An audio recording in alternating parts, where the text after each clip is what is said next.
Sir మీరు ఎక్కడి నుంచి వచ్చారు? మీది ఏ నియోజకవర్గం? శ్రీకాకుళం జిల్లా నరసనపేట నియోజకవర్గం సారాకోట మండలం అండి. నా పేరు కత్తిరి వెంకటరమణ. మీ నియోజకవర్గం ఎమ్మెల్యే ఎవరు? ప్రస్తుతానికి మాజీ డిప్యూటీ సీఎం ధర్మాన కృష్ణదాస్ ఇప్పుడు ప్రెజెంట్ ఉన్నారండి శాసనసభ్యులుగా. ఏదైనా అభివృద్ధి ఏమైనా చేసినట్టు కానీ మీ నియోజకవర్గంలో కానీ ఏం జరిగి రోడ్లు వేయడం కానీ ఏదైనా అభివృద్ధి జరిగింది? అభివృద్ధికి ఆమడ దూరం నరసనపేట నియోజకవర్గం అండి. అభివృద్ధి అనేది కేవలం వాళ్ళ కుటుంబ సభ్యులు మాత్రమే ఆర్థికంగా అభివృద్ధి చెందారు తప్ప నియోజకవర్గం అసలు లేదండి. ఏదైతే ఇండస్ట్రీస్ ఉన్నాయి, కంపెనీలు, ఏం కంపెనీలు కాదు ఏం లేవండి. ఇసుక దోపిడీ అధ్వానం పరిస్థితుల్లో గత ప్రభుత్వంలో అభివృద్ధి జరిగిన కార్యక్రమాలు తప్ప ఈ ప్రభుత్వంలో ఏ అభివృద్ధి కార్యక్రమాలు జరగలేదండి. అదేవిధంగా గత ప్రభుత్వంలో 185 కోట్లతో బొంతు లిఫ్ట్ ఇరిగేషన్ శాంక్షన్ చేయడమే కాకుండా శరవేగంతో 60% పనులు పూర్తి చేయడం కూడా జరిగిందండి. ఈ సైకో ప్రభుత్వం వచ్చిన తర్వాత పూర్తి పనులు ఆపేసి కాంట్రాక్టులు పారిపోయారండి. అదేవిధంగా మంచినీటి పథకాల గురించి నారా లోకేష్ బాబు గారి నాయకత్వంలో 48 కోట్లు శాంక్షన్ చేయడం కాకుండా 70% పనులు పూర్తి అయిన తర్వాత ఈ సైకో జగన్మోహన్ రెడ్డి వచ్చిన తర్వాత ఈ డిప్యూటీ సీఎం హోదాలో ఆ పనులు కూడా ఎక్కడక్కడ ఆగిపోయాయండి. గత ప్రభుత్వంలో శాచురేషన్ మోడ్లో ప్రతి గ్రామానికి రోడ్డు ఉండాలని చంద్రబాబు నాయుడు అదే లోకేష్ బాబు మంత్రిగా ఉన్నప్పుడు మంజూరు చేసిన పనులు కూడా గతంలో జరిగిన పనులతో తర్వాత ఈ ప్రభుత్వం వచ్చిన తర్వాత పూర్తిగా ఆపేశారండి. ఎక్కడ పనులు అక్కడే ఉన్నాయండి. అభివృద్ధి అయితే ఆమె దూరం అండి. అభివృద్ధి అనేది ఏమైనా ఉందంటే వాళ్ళు ఆర్థికంగా అభివృద్ధి చెందడం మాత్రం జరిగిందండి.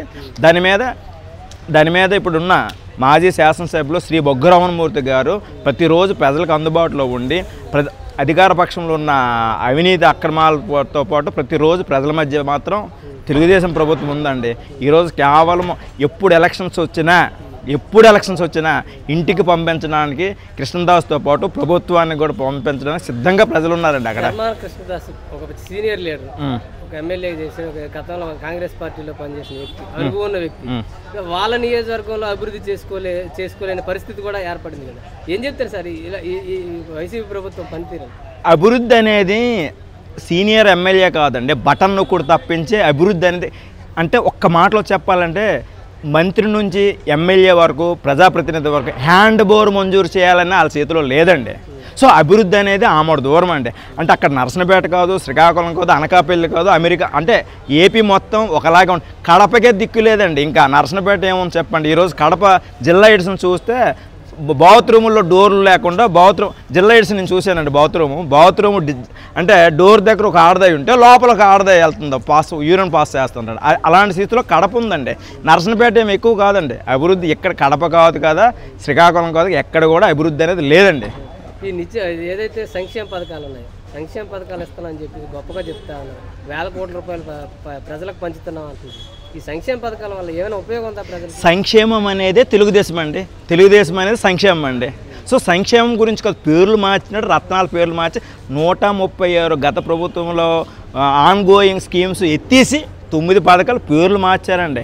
ఏం అందులో సంక్షేమం మీదలేండి. 200 2000 చేసినట్టు గొప్పోడా, 2000 నుంచి 250 ఇప్పటికీ 3000 రూపాయలు చేసినట్టు గొప్పోడా ఒకసారి మీరే ఆలోచించాలి తప్ప ఇందులో సంక్షేమం మీద లేదండి. ఎన్నో పథకాలు పెళ్లి కానుక కానీ, సంక్రాంతి కానుకలు కానీ, బీసీ ఎస్సీ ఎస్టీ సంక్షేమ పథకాలు కానీ, లోన్స్ కానీ అన్నీ ఎత్తేసి అసలు కాపు కార్పొరేషన్ కానీ, వైసీ కార్పొరేషన్ కానీ సంక్షేమ పథకాలన్నీ నిలిపివేసేసారు. ఎస్సీలకు సంబంధించి కూడా నా బీసీ నా ఎస్సీ అంటారు కదా, కేవలం నా ఎస్సీ నా బీసీ విషయాన్ని అంటే మెజారిటీ అధికారులు ఉన్న కార్పొరేషన్ చైర్మన్లో తిరుపతి దేవస్థానం కానీ అందరూ వాళ్ళ రెడ్డిలతోనేనమ్మా నింపినారు తప్ప ఎస్సీలకి ఏం అధికారాలు లేవు, కేవలము బొమ్మలు మాత్రమే. ఈరోజు 58 కార్పొరేషన్లు ఉన్నారండి. 58 చైర్మన్లు, 3 డైరెక్టర్ కలిపి కేవలము ఆ పార్టీ కార్యకర్తలు జీతాలు ఇచ్చుకోవడం తప్ప ఆ కార్పొరేషన్స్ ఒక్కరికైనా ఉపాధి లోన్ వచ్చిందంటే ఛాలెంజ్ చేస్తానండి వైకాపా నాయకులకి. ఒక్కరికి కూడా లోన్ లేదండి. అలాంటి కార్పొరేషన్ దేనికండి? ఉపయోగం లేని కార్పొరేషన్లు అవసరమా అని సూటిగా ప్రశ్నిస్తున్నాను. అభివృద్ధి అంటే వ్యవసాయ రంగం అభివృద్ధి కానీ, పారిశ్రామికంగా కానీ, లేకపోతే మౌలిక వసతులు కానీ, ఈ 3 అభివృద్ధి ఈ మూడిట్లో ఎటువంటి అభివృద్ధి కనిపిస్తుంది? 3 రంగాల అభివృద్ధి శూన్యమండి. పర్యాటక రంగం అసలు శూన్యమండి. ఏ రంగం అభివృద్ధి లేదండి.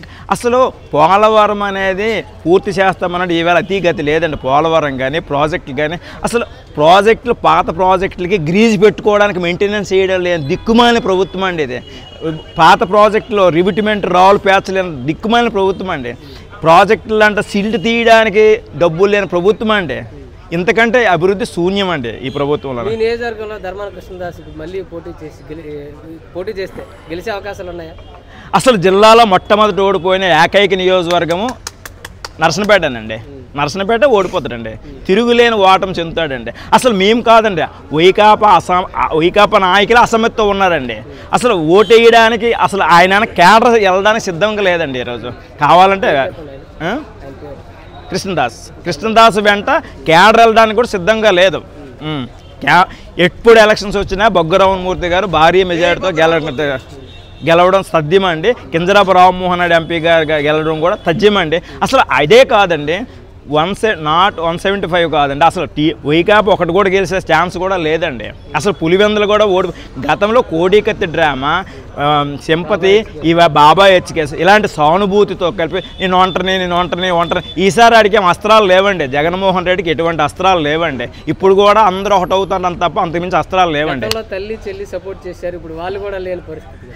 అసలు తల్లి చెల్లి కుటుంబం నమ్మని వ్యక్తికి మనం ఇంకా సామాన్య ప్రజలు నమ్మడం అనేది ఒక ఆలోచించాలని నేను విజ్ఞప్తి చేస్తున్నాను. సామాన్యులకు కూడా, వాళ్ళ కార్యకర్తలు కూడా విజ్ఞప్తి చేస్తున్నా. ఒక కుటుంబ సభ్యులే అతను నమ్మనప్పుడు ఇలా ఇంకా వాళ్ళ నమ్మడం అనేది, ఓటర్స్ నమ్మడం అనేది ఎంతవరకు సబబని ఒక సూటిగా ప్రశ్నిస్తున్నానండి మీ మీడియా ద్వారా.